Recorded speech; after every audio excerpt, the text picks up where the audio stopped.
Good morning, everyone. I'm Kevin Allen, and I'm joined by my usual broadcast partner, former NHL defenseman Tom Laidlaw. Played 11 seasons for those New York Rangers and Los Angeles Kings.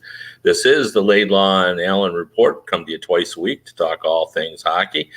And Tom, with the season approaching, there's plenty to talk about. And let's start in Vegas, where Robin Lehner has stirred the pot a little bit, kind of talking about that. Jack Eichel situation where he feel like he's not getting proper medical advice. He says that's happening elsewhere. Yeah, and he talked about drugs being handed out, medication being handed out without a doctor's prescription and stuff like that. I haven't read it all. I've heard some other former teammates of mine were not too happy with that. Listen, when I was in the agent business, I did hear stuff from players that medication was being handed out to players, to help them sleep and for other things without a doctor's prescription. So I don't doubt that. But typically that's kind of stuff. I mean, I'd rather see Robin Lehner say that stuff privately. Get on the phone with Gary Bettman, the runs the league, and Bill Daly or both. And talk to them about it privately first. If he has already and hasn't gotten any results or the results that he wants, then okay, go public. But to start off, to me, it looks like he's starting off the conversation by saying all this stuff publicly. Say it privately first. See what they have to say, if they do anything about it, if they agree or not. But I just think we as players. You're the same way. You're a player, you love the National Hockey League. You're proud to be a part of it in the role that you're in it or are in it currently. And I feel the same way. And I just, for somebody to try to hurt the league that way, it just, again, if somebody's really if you're not getting results and you've told the truth about what's going on, then go ahead and talk publicly. That's the problem I have with it. Yeah, that's an interesting perspective. I guess playing devil's advocate, because you'd think, okay, you can really exert pressure if you do go public. But what harm is it if he does call up and try to get Bill Daly and Gary Bettman to do something, and then if he doesn't, he still has the full nuclear option to go there. Interesting thought on that. There's always been whispers, but it's usually the stuff that I've heard mostly is not very serious stuff that is going on. So I'm surprised at this, but you know what? If that is what's happening, I think the issue has been like sleep medication is a big thing now. Our sleep medication back when I played came in a form of a 6-pack, but now they're giving out medication. The danger is, do you get hooked on that? And I think that's one of the concerns. I mean, listen, I didn't have a lot of players telling me stuff, but I did when I was an agent. I did have a player tell me that in one locker room they had access to sleep medication just in a jar, and surprisingly, Viagra was which was kind of, I don't know, but I mean that is part of the danger with professional athletes, that they want to do whatever they can to perform at the highest level, including sleep, including pain medication, and the danger is that you get hooked on that kind of stuff too. So, but again, I just with Lehner, and I know George McPhee well, who I played with him, and he's the president of the team there. And George, he cares about the game too, and cares about his teammates, his team in this case. But when I played with him, he's a tremendous team player. And I think knowing him, I just got to think that if Robin Lehner would just start with him if you want, that's your job. And I think, they're running an organization here too where, and I don't know if it's fair to say this or not. I mean, I think of Colin Kaepernick taking a knee for what he felt was important and the distraction that it caused for the team. I just think the same thing with Robin Lehner. Listen, I'm not saying that a player, a professional athlete does not have a voice. They've definitely got a voice and they need to use it. But again, just use them the right way. I guess let's open up this can, though. Do athletes have trouble sleeping? Like you would think that would be in it. They do. After games, you're wound up, so you don't get to sleep. Sometimes, like some of these guys don't get to sleep till 3 or 4 in the morning, and then they got to go to practice. So there's a big sleep problem. Yeah, sleeping is a big issue for players. I wonder if the solution there is just to have later practices the next day. So if they don't get to bed till 3 and 4, they can still sleep till 11 or 12. Well, I think the fear is then that if they have a later practice, they can sleep in later, and they maybe are not doing the right things at night after a game. Yeah, maybe they don't have too much fun. That's, the young athletes, and we've talked about this so many times, and I was certainly like this, that we just think you're invincible, and you're going to play forever, and it's all out 24 hours a day. And so sometimes, they're not all players, and I think the players are a little different today, but a lot of players, this just, they're young men. I was always under the impression for all the years that I've covered the game that the reason the morning skate exists on game days is to get players to home at a reasonable hour, so that, they'll have to drag themselves out of bed to start. That's one of the things. When you return pro, the older players teach you a lot of things, and one of the things the older players teach you is that when you're out on the road, especially, it's time to be with the guys and all go out for dinner. And again, it was different back then. It was almost mandatory that the guys got together. You wanted to be with your teammates. And I think it's changed a little bit now. But we would all, if we got let's say Montreal on a Friday night, we'd all go out and have dinner together and a few beverages and get home. And you get home. It wasn't like the guys would stay out late, but there was the routine the next morning. Get up, have a cup of coffee, sweat out some few beers at the morning skate, have a good shower, a nice meal, and have a nice 3-hour nap, and wake up ready to play the game on Saturday night, and you're feeling fantastic. So a 3-hour nap? Yes, we would have. Oh, and there was roommate. Yeah, that would make me feel sluggish. But it was part of the routine. The heat had to be off totally. The room had to be cold. I mean, you need to have the right roommates partly for that, because guys want the windows closed, so it's totally dark in the room, nice and cold, and then cuddle up for a nice 3-hour nap. Yeah. Wow. Yeah. That just seems. I mean, the nap I sort of get, but 3 hours seems excessive. It would make you sluggish. Yeah. So, but no, you get feeling great. Yeah, you must. I mean, you wouldn't do it if it wasn't helpful. So yeah, and Robin Leonard, wasn't he talking about anxiety medication too? I think because of his, I don't know how to say it properly. He's been diagnosed with having some issues. You know what? I admire people that stand up and take a stance for things. I do. It's just, again, it's how you do it, and respect for the team, for the game, for the National Hockey League, for your teammates. The focus should be on, and again, go ahead and do what you have to chase them down. If you think the guys are getting hurt, they're not getting treated properly, then yes, you need to do something about it. But and we don't know that he hasn't done that. Yeah, very true. You're right. We don't know that. We don't know that. So why he's kind of chosen to come out. Well, what's interesting to me is and I'm actually writing this column this week, where I'm sort of identifying the goalies that I think have a little more pressure this season. Starting with Darcy Kemper. In Colorado, there's a team everybody's saying it's the team to beat, and now he's got to step up. But I also think Robin Leonard has a lot on him. Absolutely, yes. Marc-Andre Fleury, and so this is this puts some even more pressure on him, because now he's out there. Yeah, well, the locker room is such an important thing, and Marc-Andre Fleury, probably more than any other goaltender I've ever seen. I mean, Martin Brodeur was up there, but as a team guy, it just seems like he's such a great team guy. His teammates all love him, it seems. And that doesn't mean they don't like Robin Leonard, but, he came in last year, was supposed to take the job from Marc-Andre Fleury. He really didn't. He didn't play that great in the playoffs, I didn't think. I just think if I'm sitting in the locker room and Robin Leonard's there, listen, I feel for him. I admire him because he's come out so publicly to help other people with mental health issues. It's an important cause. But at the same time, I'm saying, all right, listen, we're here to play hockey. We're I dreamed my whole life to get here to the National Hockey League. We got a team that could win the Stanley Cup in Vegas. And you're going out there and kind of getting the focus on something else. So, yeah, it's a problem. Yeah, I agree. A lot of pressure on him. Well, let's stay on that. Just talking about some of the goalies out there who I think face more pressure. And I think that includes Campbell and Mrazek in Toronto. They were brought in because people thought that was not people, but people within the organization thought that was a better solution than Freddie Anderson. And I think that duo has some pressure on them as well. And how about Freddie Anderson in Carolina? That's a pretty good hockey team. And you say what you want about Peter Mrazek, but he did well by them. Like, he kept them in some games, and I don't think they had issues with Mrazek. I don't think they viewed him as one of the elite goalies in the game, but I think they thought he did a good job for them. Yep, and Nedeljkovic, of course, had a really nice record last season, but they didn't seem to be as in love with him, even though he had great numbers. Yeah, definitely. And you're right. Carolina's a contender to win the Cup. I think everybody still has to look at Tampa as the favorite. They've won 2 in a row. Colorado, Vegas, those teams, but Carolina is right there behind them. So yeah, like pressure on the goaltenders in Carolina is for real, because that's the one area you go. Like, Tampa has obviously got Vasilevsky. That's the best goalie in the world, arguably.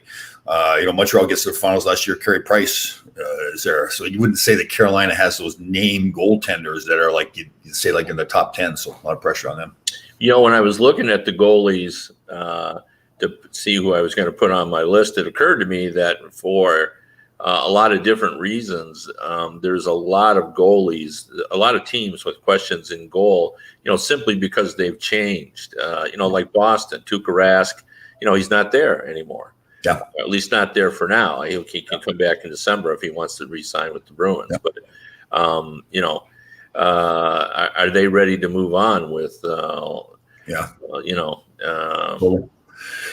one that I'm thinking about too off the top of my head, I like this topic too, is Bobrovsky down in Florida, right? Not that they don't have they got that other good young goaltender coming up, but the problem with Bobrovsky is that contract. That's the issue I have. That if he can't live up to the contract, and then they could either, if he wants to, I'm assuming he's got a no trade, he wants to move that, waive that and move him, or else they're stuck with that contract for a long period of time too. So that's the issue. They're not moving that contract. That's that's sure. Especially not the way he's playing right now, right? If he gets back to being the goaltender that signed that contract, then maybe they could trade him. If this young goaltender, who's the young kid they've got that's good, right? Spencer. Yeah. See, to me, I think he's the goalie there now. Yeah, that may be me being way too optimistic, because he is young. Like, he's a really good goaltender and such a small sample size. He was good last season when they put him in there, but Lord, he's 20 years old. And I agree with you totally. But the problem is Bobrovsky isn't the guy. That's for sure. He isn't playing like the guy. No, he isn't playing like the guy. But as a 1B option, $10 million 1B option. I guess at least you do have something there. Another guy that I think is interesting to look at, because he really had, I think, a really good season that nobody paid attention to last year, was Mike Smith in Edmonton. Yeah. But he's 40 years old. Yeah. He's 40 years old. And that team has Connor McDavid and Leon Draisaitl. Yeah. And they didn't go out and improve their goaltending. They've gone right back to where they are now. Koskinen's the backup. Yeah. And so he's really under a lot of pressure, I think, to get together. When you've got Connor McDavid, the best, most dynamic, most talented player on your team, and Draisaitl, who's in the top 5, I think there's high expectations regardless of the fact that I think we all think that Oilers team is incomplete. Yeah, well, that's a good point, because they added Duncan Keith, so that's some great experience. But he's not young either. He keeps himself in great shape and can still move. But they lost Larson, who we like as a defenseman. He's a good, steady guy that helps you defensively. So that's a big loss for them. No, I agree with you. I didn't think of Mike Smith, but I agree with you 100%. Yeah, there's some pressure on him. Yeah. But I said, if you look at this group of new goalies, he played well last season. He really did, and I think people were so concentrated on the fact that the defense is not good enough and they didn't make the right moves and so forth. They sort of forget that he did get the job done. But you have to worry when the guys get up in age, unless your name is Zdeno Chara, about whether you can perform. So that's true too. How about Carter Hart in Philadelphia? A little bit of pressure on him too. They made a lot of. There is, but I'm worried less about him than I am some of the other guys. Should I be worried more about him? I think you should. I don't know if I've ever heard a coach come out and say that a goaltender needs to work harder, which they did last year there. Alan Vigneault did that.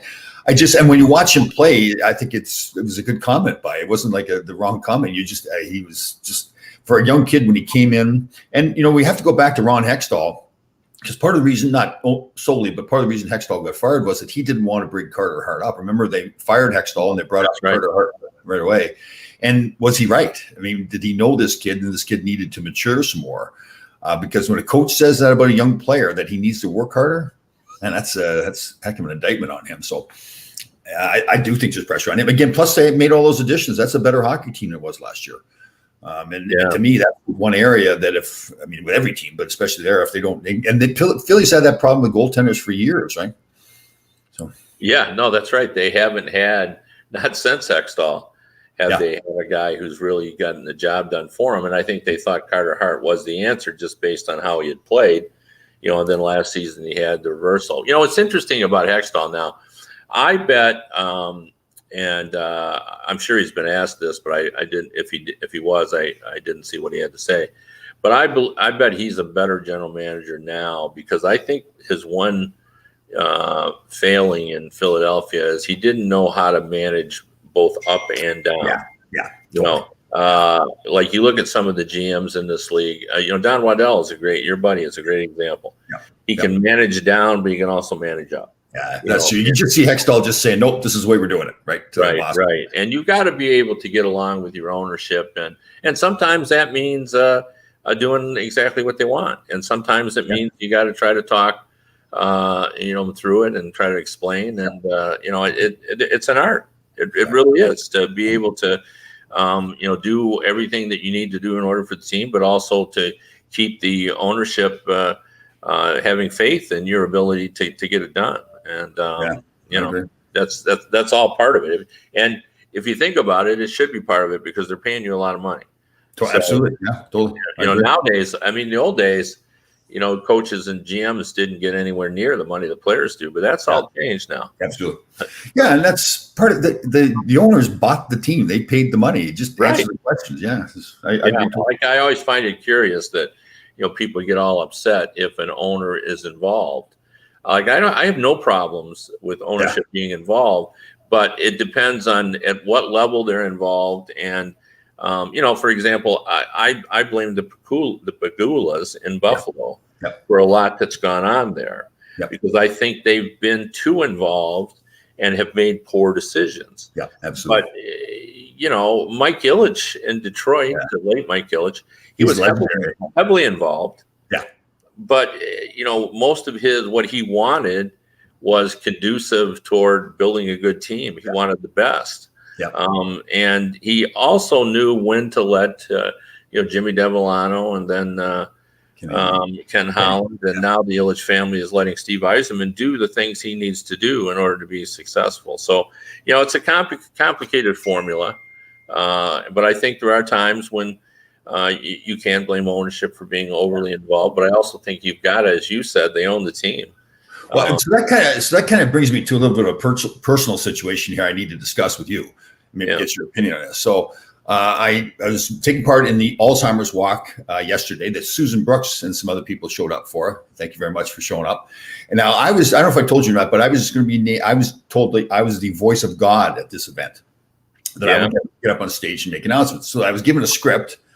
And I was told to just, you don't have to do exactly what's on the script, but then, I do have a problem following the script. So at the start of the event, I ad-libbed a little bit, and I mentioned that my sons were there, that I was the voice of God, and called everybody grasshoppers. And then I went on to read the script. Well, when I got done, the woman who was running the event, won't mention her name, but Esther McCarthy, grabbed the script and microphone away from me and would not let me continue. I was basically benched as the voice of God. Wow. And what did you like? Well, she didn't like the ad-libbing. I didn't go on that long. I didn't think either. And it was just, should I? Okay, so my first a question to you really is: should I be mad, upset about it? Again, not if you were adding to it. If you were subtracting, that would be a different thing. Right. But if you were adding to it, I don't see it. I mean, what's wrong with introducing your family? Yeah, I just felt like, and I wasn't. The idea was I was the first speaker to get up there, so I announced who I was. I said, "I'm Tom Laidlaw. I used to play for the New York Rangers," and they called everybody grasshoppers. And I didn't take long. And she said, "Well, you announced yourself and everything." And I was like, "Well, I'm just going to walk up and then just randomly, but it was just some guy that grabbed the microphone or what?" So, Yeah. I don't know. I guess I would have had to see it, but I don't know. I don't think there ever is anything wrong with adding, unless you go on for 45 minutes or something. Right. Yeah. So, Well, I respect your opinion. I bet you're back on that one. Okay.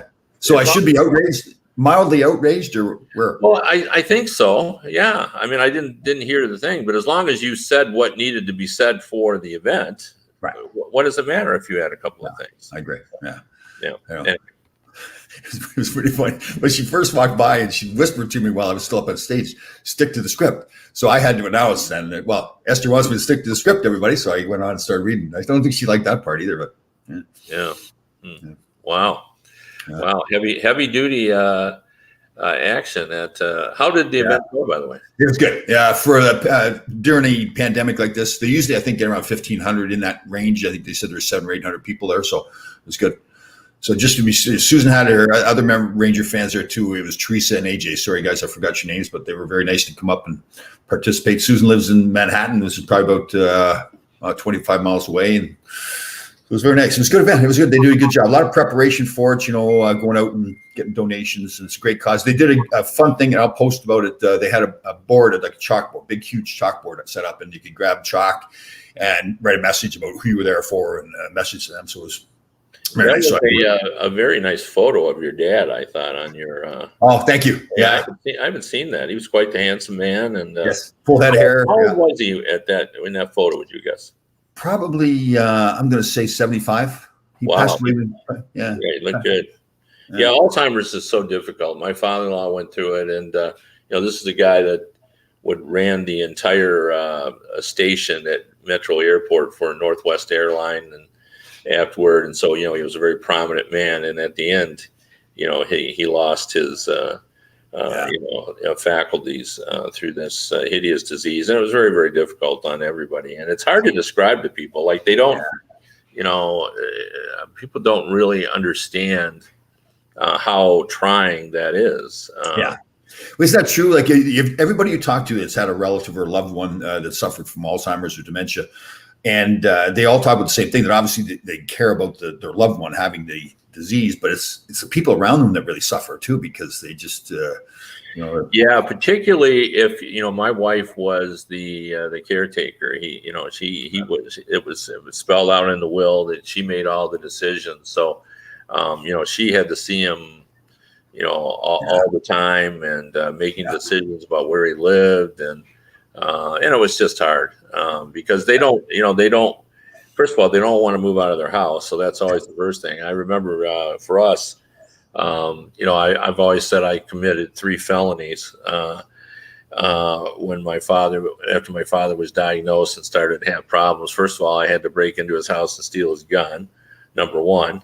Then we stole his car as well. Oh. And for the longest period, we had to steal his mail as well, because all those things in the mail that you just discard as the sweepstakes and all that. At one point he thought he had won the Reader's Digest sweepstakes, and sending money in to people, and it was so difficult. So we ended up having to do all those things, and you're doing it in the name of love, but it doesn't make it any easier. Did he ultimately know that you had taken the gun in the car away from him? No, he didn't. He thought he had misplaced the car. He said, "I've lost my car." And the other thing too is we were able to convince him that he had lost his driver's license, and we really couldn't get the state to take away his license, which is amazing. But if you think about it, I told my wife, you want it that way. You don't want to be in a position where your kids can just arbitrarily say, my parents shouldn't have a driver's license. So it should be hard, but it was. We couldn't get them to take away his license. So we basically took his license. Actually, no, he lost it. He lost his license, and we said, well, they took it away from you. And he said, and so he believed he had really lost his license. So it was difficult. It was really, really difficult. These events, it was one of those things that are, it's something bad like this was still fun because people were one of those things where they really honor the people that they lost. So that's why I thought it was so cool that they had that big chalkboard up there. Yeah. Well, that's important because you got to always remind yourself. You got to remember about what they were like beforehand, and not concentrate on what was going on in the end. So that's very good. Like I'm sure you've got some fond memories of your dad. Well, I think I've told you this before. Just getting done writing a book. Actually, the book's completed. We just iron out all the issues with pictures and everything. And it really made me doing that really made me look back at my life with my father and grandfather and how much they taught me without even really like sitting there, like having like a school lesson, like sitting down and saying, okay, this is what you need to do. It's just all about work ethic and doing things the right way and how to treat people. And he was a great man. Yeah. Yeah, no, that is important. Well, getting back to hockey, I wanted to talk a little bit. The season is what now? It's 10 days away. Is that what it is? Yeah. Yeah, today's what, the 4th? Yep. So the 14th, I know the Red Wings play. So Oh, okay. there might be some teams that play on the 12th, maybe. Might be. I'll check it. I'm sure Susan Brooks. Susan Brooks like the walking sports cyclopedia. Even like yesterday, we're walking along. She's talking about the Yankees and the Giants and the Jets, and I think she'll tell us. I won't even look it up. Well, what's interesting is I loved Susan's comment yesterday that she said she's going back to her winter home this year, which is Madison Square Garden. That was awesome. I love that, Susan. She's good. It kind of made my day. I know we want to talk hockey real quick, but you did see the pumpkin muffins yesterday? I did, and I found it fascinating that you did it because they were your dad's favorites, eh? That's. Did your mom make those? Yes. Oh, yeah. She made the muffins. Yes. Yeah. Now, uniced, I assume, or did he like? Uniced. Yes. No icing. Right. And Susan's right there. Susan says the 12th NHL starts. Okay. Thank you, Susan. Yeah. So that's what I said. I think it's 10 days. So we're on top of that. Yeah. No, I did see that. I didn't watch the video though. Did you take everything out of it that was unhealthy? Not a whole lot. I took the sugar out and replaced it with honey, and I used half the recipe. It was called for all-purpose flour for all of it, so I took half that out and used almond flour for the other half. Yeah, so, pretty good. Yeah. No, that was good. Now, do you eat the whole batch, or did you pass those out?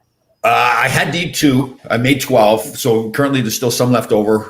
My daughter-in-law, my oldest son's wife, she asked for some, so I'll probably drop some off there. Today. I'm going to do that today. Yeah, that sounds good to get out of the house, that sort of thing. So out of the house, yes. They were, I was actually at my son's, they bought a new home, so they had a fire pit that they wanted to build. So they built like a nice gravel pit around it with nice framing, the whole bit. So he and I did that on Saturday. So it's good.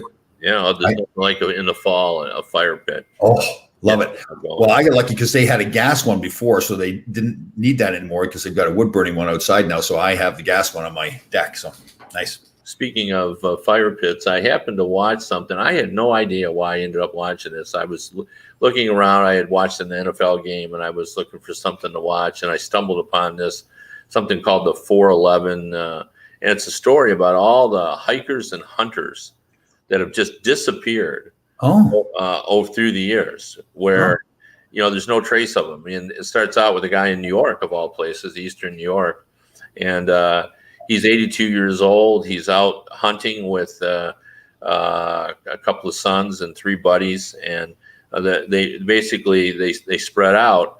And the older gentlemen in the bank, they took up sitting posts, as they call them, where they're like 80 yards apart, and then the younger guys were sort of chasing the deer toward them, and they were only going to hunt for 2 hours, and at the end of the 2 hours, and it was in daylight. The dad wasn't back, and so the sons went to look for him. They could find absolutely no trace. Now, he had a gun, he had a backpack, he had a walkie-talkie, he had everything. Right. He was in good health and good spirits and everything else, and there's absolutely no trace of him. And they conducted a big search and everything else. Well, they used that story. They never found him. They still don't know. They used that story, and then they looked at this guy has documented 411 cases of hikers and hunters that have just disappeared when they went into the forest. And I watched all that. When I was done, I thought, why in the world did I watch that? But I know. But I did. It was really fantastic. They always have laughing at this. I don't know if it's in a but there was an article in the paper just happened that this drunk man was reported as missing. And they reported missing. He participated in the search, not knowing that they were actually looking for him. He was so drunk he didn't know. Wow, that's a funny story. Look it up. Yeah, that's a really funny story. But the guy that did this investigation was really thorough. Like, he's interviewing all the people, and the first thing he says is, "Was he drinking? Was that no? There was no drinking. We were out hunting." He said, we might have gone later. We would have had some beers, but it was not at the time we were hunting. So, they were looking for all sorts of causes. But they, and then this one guy, when you brought about the campfire, he was missing for several days, and they actually found that he looked like he was lost. They actually found his body. But he was like 8 or 9 miles from where he should have been, in a place that he knew like the back of his hand. And so what do you think? I mean, what did they ever like give you any reasons why they thought anything happened? Nothing, right? No. And then, one of them, there was a guy that they had created this camp that only, about 40 or 50 people, I think, knew about it. And they had, they'd go there, and a lot of strange things would happen there at night. And they actually took audio of the things they heard, and it was just really kind of odd. So they hinted that maybe we were talking about creatures that haven't been identified. Right. And because it's like if he gets killed by a bear or something like that, obviously there's going to be signs. Well, that's what their point was. When you're killed by an animal, there's usually a trail of clothes, and the other thing that these guys either had bows or guns, and they're completely gone. Like those guns and bows and things should have been there. Animals are not going to carry off a hunting rifle. So what are we? Would you believe if somebody ever was able to prove that aliens came down? And well, I mean, I'm sure there are people thinking aliens, they're thinking creatures, they're thinking, kind of all kinds of things. I mean, I'll bet some of those things there are some natural explanations, because one of them there was the guy, they did find the body, but they don't know. The oddity about that is that none of that should have happened. He at one point where they found his backpack, looked down on a cabin that he could have walked to, where there were people, and he didn't do that. Where they found his body, they said he maybe was suffering from hypothermia because it snowed after he was lost. But if he had hypothermia, he wouldn't have been able to walk that far. Yeah, totally. So there was a lot of things about it, but it was just one of those things that Susan, on top of thing, Josh Archibald from Edmonton has myocarditis from COVID out indefinitely, has not been vaccinated. Yeah. Mackenzie Blackwood's another player here in New Jersey that you and I know. Yeah, and that's the second illness that they've had there in Edmonton. Is it in Edmonton? Yeah, Stalock also has a heart condition. Oh, that's right. Wow. Caused by COVID as well. And Mackenzie Blackwood has come out and said that he's thinking about it, what he's doing. And in Detroit, we had a Darren McCarty who has a podcast, heavily criticized Tyler Bertuzzi for his decision, talking about while he may have personal choice in this case, he's not. It's all about the team. And McCarty said, in my era, if Steve Yzerman said we were going to do something, we did it. Yeah. He said, part of being a team, good teammate is being a good teammate, on and off the ice. Right. Yeah. It is like, I agree. Like we talked about it before, the more I thought about it after too, it's like, it isn't even just their team. It's the guys they're playing against. This is a physical game. You're in close contact with people. Those other people that you're playing against, they have families and loved ones. They went and got vaccinated. So, and I just, Yeah, and then subsequent to that, my colleague Bob Duff, a general manager, told him that Steve Yzerman didn't offer him in trade or anything, but asked another general manager, if he was available, would he be interested? Asked about who? Bertuzzi. Oh, really? Yeah. So trying to gauge whether or not, the way Bob phrased it, he's just trying to gauge whether or not there would be a market for Bertuzzi if they wanted to trade him. Wow. So that's a tough one too, because it shouldn't be that, but he's such a good player. Yeah. No, and I've spoken about that before. The irony of that, always been a good teammate. Whenever there's trouble, who's first in line? It's Tyler Bertuzzi. Always been a good teammate, and coming off a small sample size, only played 9 games because of that back injury that required surgery. But he had 7 goals in 9 games. Yeah. He was. I wonder what the league is thinking about that right now. I mean, they go to so many. I thought it looked like they did a fantastic job going way back to the bubble when they first came back to play. Making sure everybody was safe, and now we've got the ability to get the vaccine, and players aren't getting. And again, it's not a whole lot of players. What is it, 10 players around the league or something like that? I haven't gotten it. Yeah, and some of them are getting cleaned up. I mean, they thought like Duncan Keith was going to be, but he ended up getting the shot. So, yeah, there could be some that haven't been identified because some people haven't, um, may not, maybe the team hasn't said. But Who's that ringtone? Is that ringtone? yeah, it's the phone. So, No. the Is that your ringtone all the time? no, I recently changed to that because for some reason we ended up having the same ringtone as someone else, and I could never tell if it was me or not. So This is a dancing ringtone there. Yeah, I like it. I think I just went with the first one after the one that I can see that too. I don't give a lot of thought to those kinds of things. We've joked around about this before, like, and I didn't realize this. Hockey players are totally vain, especially compared to reporters, right? Like you could. For sure. Yeah. Like some of the things you concerned about, like I don't give a second's thought to. I'm interested in other things. Things God. I do think about, I think a lot about, but the things that So I do find I just had the longest discussion with. Someone actually a relative of mine about watching sports and how I really enjoy watching sports, but I'm not as invested. Like I want my teams to win. We've talked about that. I've been a Lions fan my entire life and they've only had one playoff win.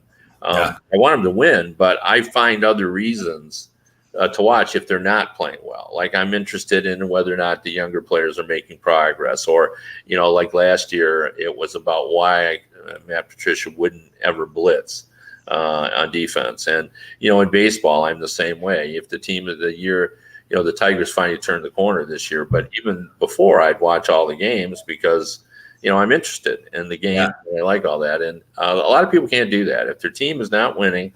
And it ruins the experience if the team loses. It doesn't ruin it. It would be better if they won, but it doesn't ruin it for me. I still want to watch. I'm definitely I'm a Giants fan, and if they lose, but they played hard and they lose, it doesn't ruin the experience. But they just playing like no heart whatsoever. Hey, before I forget, real quick, it's more of a hockey thing. Arizona Coyotes came out and announced that they've loosened up their dress code so the guys can wear whatever they want at the games now. What do you think of that? Well, I kind of like guys wearing sport coats, to be honest with you. And what they did was it got loosened up when they were in the bubble, which I thought was perfectly fine. And they just never changed it. They said, what do you think about if we just keep it the way it is? Now, a lot of the players want that. And so, like if it's a big deal for them, if they want to be more comfortable, then, I would consider that. But if we're up to me, I want my guys to look good when they're coming in. It sort of reminds everybody that you're a team. Like, when you watch the team come in, it's clear that it's the team because there's more people dressed up. I just always thought that was so cool and so classy that the NHL did that. I'll never forget when I was in college in Northern Michigan, we'd gone down to play the St. Louis Billikens, I think they were called back then. So they played in the Checker Dome where the Blues played, and Philadelphia's in town for a game. And I'll never forget, I saw the Flyers walking out after game with their suits on. And I'm thinking, like, first of all, I'm dreaming to get to the National Hockey, but I'm thinking, like, that is cool. But you're right, it was all the guys together, the players all dressed the same way together. I guess times have changed. Obviously, creativity, guys being able to express themselves differently, but that was, Well, it ruins one of the classic playoff shots, really, in all sports, because they certainly do it in football. But the shot when you have the guys that they're coming off the bus and they're coming down the corridor going before the playoff game, you see that, it's playoff time. They'll say, you show and you see Crosby and Malkin walking down the hallway. I thought that was cool. Yeah, totally cool. Like the suits on, and they do that in football as well. Like when there's they're coming in for the Super Bowl, they'll have the shots of the guys getting off the bus. That's one of the B-roll, shots that television always gets. So I got to say, maybe because I did it for 11 years, getting dressed to go to the rink, but I would feel weird coming in like relaxed clothing to a National Hockey League game. Yeah. Well, I'll tell you one thing that has changed. You were alluding to this before, but I used to, one of my quotes always is there's no worse group of human beings than guys dragging in for a morning skate. Like, when you'd see those guys in the 80s and 90s, I mean, they look like they just left the bar 3 hours ago. They were dragging, You know, they were really They hadn't showered or anything, didn't even brush their hair. They just looked terrible. Their hair was always all over the place. Yeah. And, you know, we've talked about the vanity of players. Usually, you know, they run a comb through it, but not when they're trying to get to the morning skate on time. That is true. But now that's changed. You see guys. Now I haven't seen it in a couple of years because of COVID, but before then, I noticed that guys are look fresher. You know, so especially the guys that are at home. Obviously, they're not out as much. But when you see the guys coming in the road, the young single guys, they've got it doesn't matter if they're at home or on the road. So it doesn't change. That's true. No, that is right. That is right. Like sometimes at home, I mean, you know where you are. There's lots of places you should go. You know more people and everything too. So. Yeah. All right. Well, we've run out of time. We appreciate you tuning in. Laidlaw and Allen Report. So we'll be back on Wednesday. If you want to read me, I'm at hockeybuzz.com and DetroitHockeyNow.com. And if you want to listen to the radio version of this show, you can go to radio.co at 365 Sports. Again, radio.co at 365 Sports. We'll see everybody on Wednesday.